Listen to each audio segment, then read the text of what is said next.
Good morning students, कैसे हैं आप सभी। आई होप कि आप सभी अच्छे होंगे। हमारी लास्ट क्लास को कंटिन्यू करते हुए हम हार्डवेयर में टॉपिक पढ़ रहे थे इनपुट आउटपुट उपकरण। उसी को कंटिन्यू करते हुए हम आगे पढ़ेंगे माइक्रोफोन के बारे में। देखिए, मैंने आपको माइक्रोफोन का साउंड कार्ड के अंदर भी बताया था कि साउंड कार्ड में हम साउंड जो है वो माइक्रोफोन के द्वारा कंप्यूटर के अंदर इनपुट कर सकते हैं। तो वही चीज़ यहाँ पर है। माइक्रोफोन एक ऐसा इनपुट उपकरण होता है जिसकी मदद से कोई भी व्यक्ति बोल करके अपना डाटा कंप्यूटर में डाल सकता है। माइक्रोफोन शब्दों को डिजिटल रूप में परिवर्तित करके कंप्यूटर में भेजता है और वर्तमान में इसका अधिक उपयोग इसलिए नहीं हो पा रहा है क्योंकि विभिन्न क्षेत्रों के जो व्यक्ति होते हैं उनका जो बोलने का जो तरीका होता है, शब्दों का जो उच्चारण होता है वह भिन्न भिन्न प्रकार का होता है और उस उतार चढ़ाव को कंप्यूटर अच्छे से समझ नहीं पाता है। इस वजह से माइक्रोफोन्स का उपयोग कम होता है। जैसे जैसे कंप्यूटर की मानवीय आवाज़ को समझने की शक्ति बढ़ जाएगी वैसे वैसे इसका उपयोग भी बढ़ता जाएगा। नेक्स्ट है स्पीकर। तो माइक्रोफोन ध्वनि को इनपुट करने के काम आता है, जबकि जो स्पीकर होता है वह आउटपुट उपकरण होता है और वह ध्वनि को आउटपुट के रूप में हमें प्रदान करता है। यह ऐसा आउटपुट उपकरण होता है जो कि ध्वनि के डिजिटल प्रारूप को एनालॉग प्रारूप में परिवर्तित करता है। इसका उपयोग कंप्यूटर के द्वारा संगीत सुनने जैसी एप्लीकेशंस में किया जाता है और मल्टीमीडिया अनुप्रयोगों में अब ये आवश्यक होते जा रहे हैं। नेक्स्ट है मॉडेम। मॉडेम, सबसे पहले तो मॉडेम का जो पूरा नाम है वो आप नोट कर लीजिए।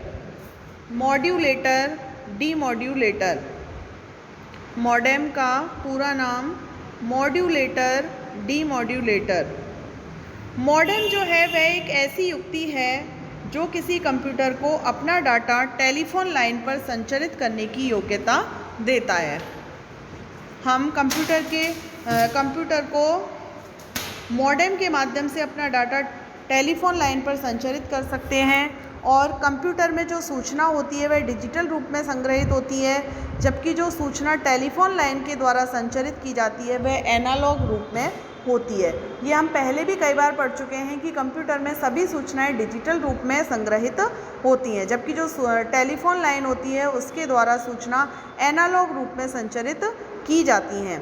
तो सूचना भेजने वाले कंप्यूटर पर सूचना को डिजिटल रूप से एनालॉग में रूप में परिवर्तित करना तो मॉड्यूलेशन कहलाता है। डिजिटल को एनालॉग में परिवर्तित करना मॉड्यूलेशन कहलाता है और इसी प्रकार से प्राप्तकर्ता कंप्यूटर पर एनालॉग रूप में परिवर्तित करना डीमॉड्यूलेशन कहलाता है। और जिस गति से मॉडेम द्वारा डाटा को ट्रांसफ़र किया जाता है उसे बीपीएस में मापा जाता है। मॉडेम के द्वारा डाटा को ट्रांसफ़र करने की गति को बीपीएस यूनिट में मापा जाता है। बीपीएस का पूरा नाम है बिट्स पर सेकंड। बिट्स पर सेकंड। इंटरनेट से जुड़ने के लिए सामान्यतया 33.6 kbps, 56.6 kbps अथवा 128 kbps का मॉडेम काम में लिया जाता है। किसी भी अच्छे मॉडेम में कुछ मुख्य विशेषताएं होनी चाहिए जो मुख्य रूप से हैं। एक तो जो गति होती है वह मॉडेम की जो गति है वह बहुत अधिक तीव्र होनी चाहिए। जितना अधिक मॉडेम की गति तीव्र होगी इंटरनेट को एक्सेस करना उतना ही अच्छा अनुभव होगा। सेकंड, इसमें एरर करेक्शन के लिए गति अधिक तीव्र होने पर मॉडेम शोर के प्रति अधिक संवेदनशील हो जाता है। अतः तीव्र गति वाले मॉडेम में त्रुटि सुधार में सक्षम हो पाना अति आवश्यक है। किसी भी मॉडेम के लिए आवश्यक है कि उसमें त्रुटि सुधार में सक्षम होना वह चाहिए। और इसके अलावा डाटा कंप्रेशन, मॉडेम जो है वो डाटा के आकार को छोटा भी बनाते हैं। जो हम डाटा कंप्यूटर के अंदर डालते हैं, यदि हम एक साथ में डाटा डालते जाते हैं तो उसकी जो स्टोरेज होती है वह बहुत ज़्यादा बढ़ जाती है, लेकिन मॉडेम जो होता है वह डाटा के आकार को छोटा करता है, उसे कंप्रेस करता है, जिससे कम समय में अधिक डाटा भेजा जा सकता है। इसलिए डाटा कंप्रेशन उसके अंदर होना चाहिए। नेक्स्ट है स्कैनर।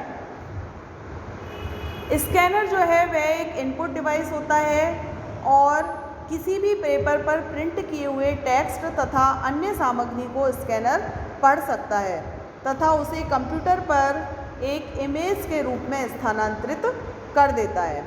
स्कैनर क्या करता है कि किसी भी पेपर पर जब हम कोई प्रिंट किया हुआ टेक्स्ट तथा अन्य सामग्री होते हैं उसको वह स्कैनर पढ़ लेता है और उसे कंप्यूटर पर एक इमेज के रूप में स्थानांतरित कर देता है।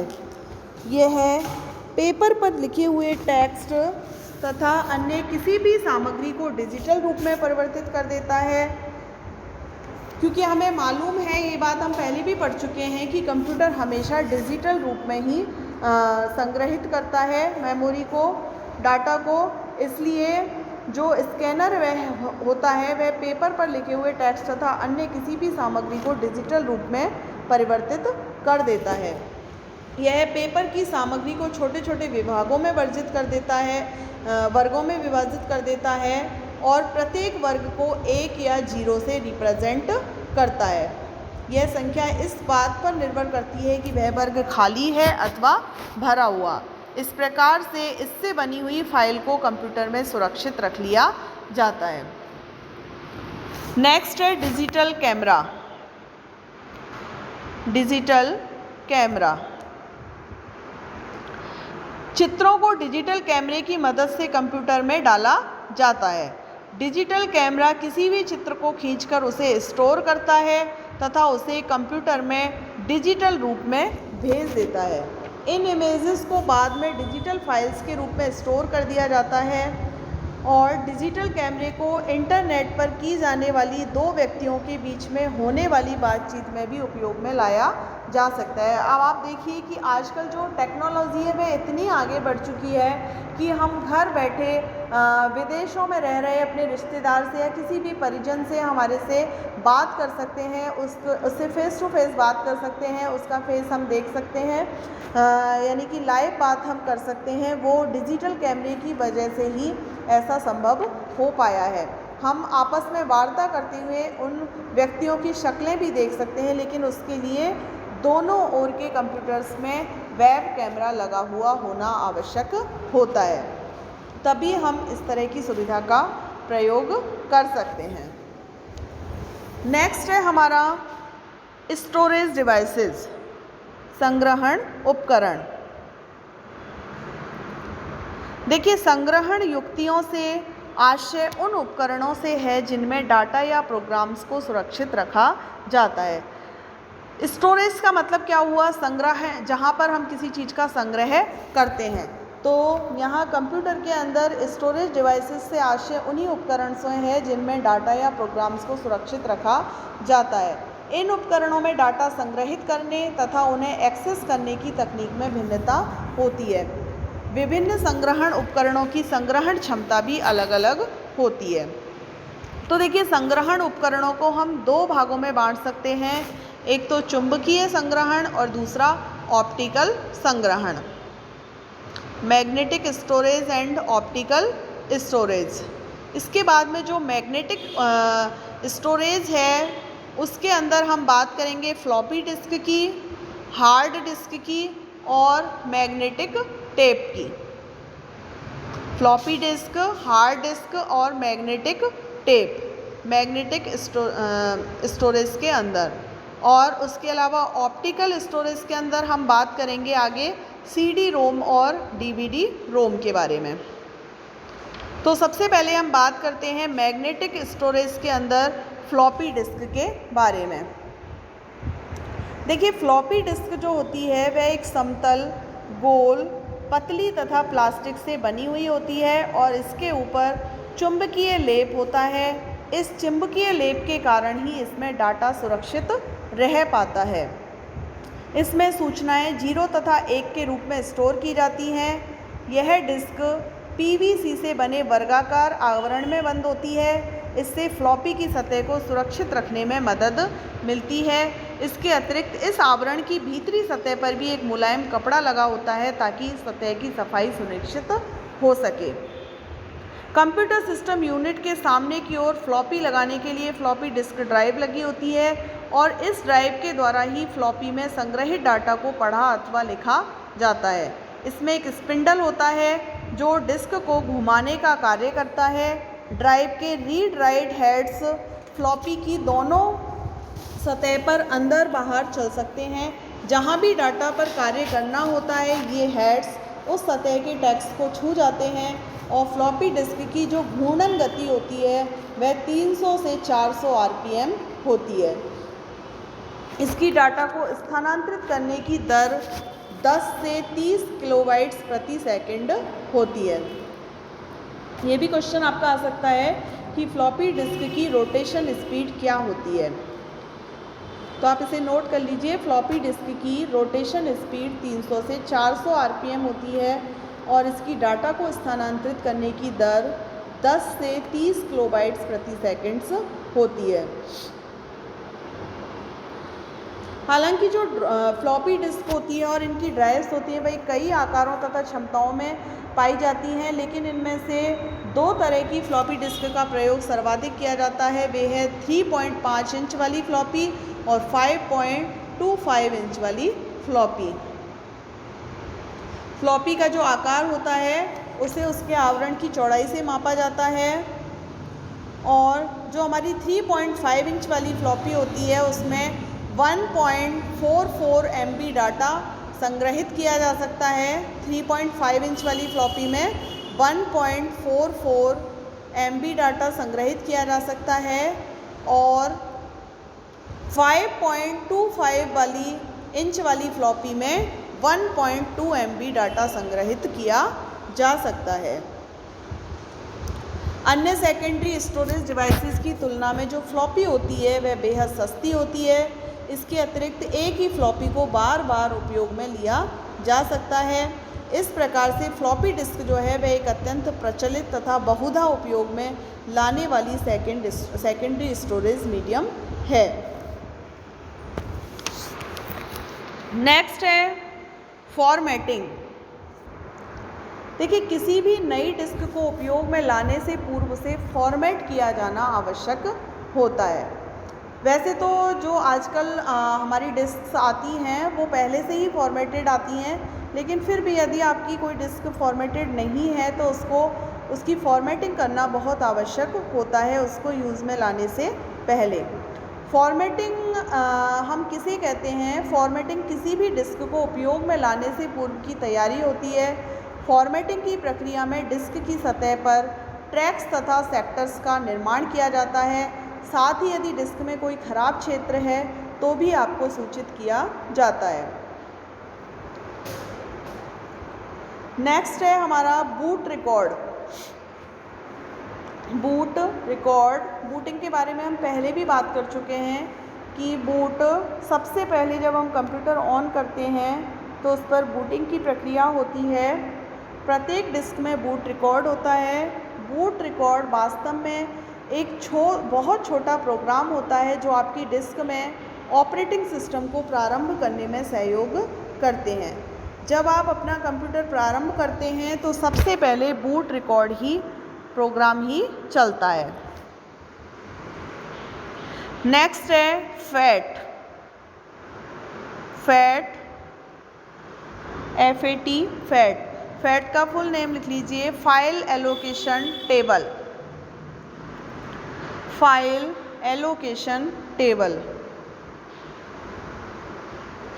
कोई भी जो ऑपरेटिंग सिस्टम होता है वह फाइल्स को डायरेक्टरीज में रखता है। अब प्रश्न यह उठता है कि ऑपरेटिंग सिस्टम यह कैसे पता लगाता है कि कोई फाइल डिस्क में किस स्थान पर रखी गई है। तो प्रत्येक फाइल की भौतिक स्थिति एक सारणी यानी टेबल के रूप में मेंटेन की जाती है जिसे हम फैट के नाम से जानते हैं, फाइल एलोकेशन टेबल के नाम से जानते हैं। जब आप किसी डिस्क को फॉर्मेट करते हैं तो फॉर्मेटिंग प्रक्रिया के दौरान ही डिस्क पर फैट का भी निर्माण होता है और फैट के नष्ट हो जाने पर डिस्क में से फाइलों को पढ़ पाना असंभव हो जाता है, क्योंकि इतनी सारी फाइल्स हमारे उसके अंदर होती हैं तो हम एक एक फ़ाइल को कहाँ से ढूंढेंगे। जबकि फैट के अंदर क्या होती है, एक टेबल मेंटेन हो जाती है और उस टेबल के माध्यम से हमें पता चल जाता है कि कौन सी फाइल किस स्थान पर है। नेक्स्ट है डायरेक्टरी। डायरेक्टरी किसी स्टोरेज डिवाइस का एक ऐसा क्षेत्र है जिसका कोई नाम दिया गया हो। दूसरे शब्दों में हार्ड डिस्क या फ्लॉपी डिस्क पर उपस्थित फाइलों को व्यवस्थित करने के लिए डिस्क को विभिन्न क्षेत्रों में विभाजित किया जाता है, जिन्हें हम डायरेक्टरी के नाम से जानते हैं। और इन्हीं डायरेक्टरी को हम हमारी भाषा में फ़ोल्डर्स भी कहते हैं। किसी भी डायरेक्टरी में कितनी भी फाइलें सुरक्षित रखी जा सकती हैं। डायरेक्टरी से आपको बेहतर ढंग से अपनी फ़ाइलें व्यवस्थित करने में मदद मिलती है और विंडोज़ में इन्हीं को फ़ोल्डर्स के नाम से जाना जाता है। नेक्स्ट है hard disk drive. Hard disk drive. Hard disk एक ऐसी चुंबकीय डिस्क होती है जिस पर आप अपना डाटा सुरक्षित रख सकते हैं। इसकी जो स्टोरेज कैपेसिटी होती है वह किसी फ्लॉपी डिस्क की क्षमता से सैकड़ों गुना बड़ी होती है, यानी कि इसकी जो स्टोरेज कैपेसिटी होती है वह बहुत ज़्यादा होती है। इसमें डाटा लिखने तथा पढ़ने की गति भी बहुत ज़्यादा होती है और हार्ड डिस्क में रखा गया डाटा सालों साल तक सुरक्षित रह सकता है। एक हार्ड डिस्क में कई MB से लेकर कई GB तक डाटा सुरक्षित रह सकता है।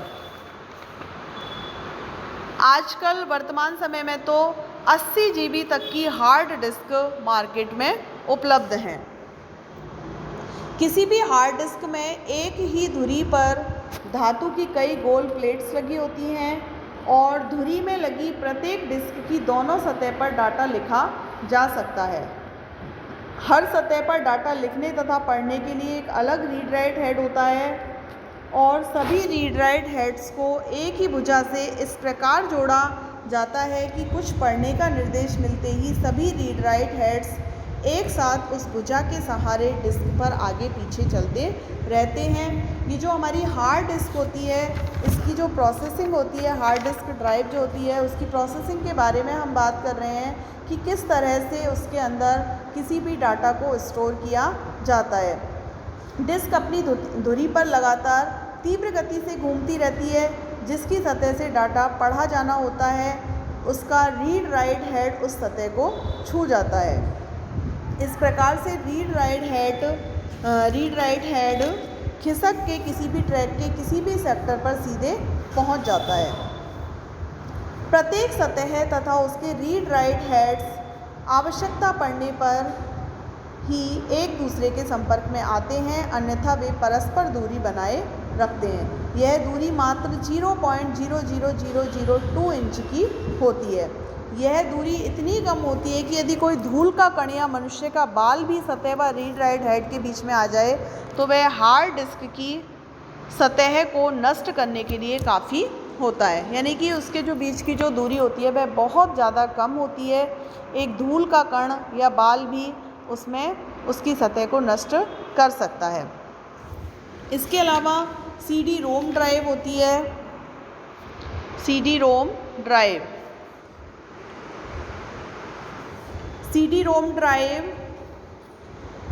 उसकी स्पीड और इसके अलावा DVD टेप ड्राइव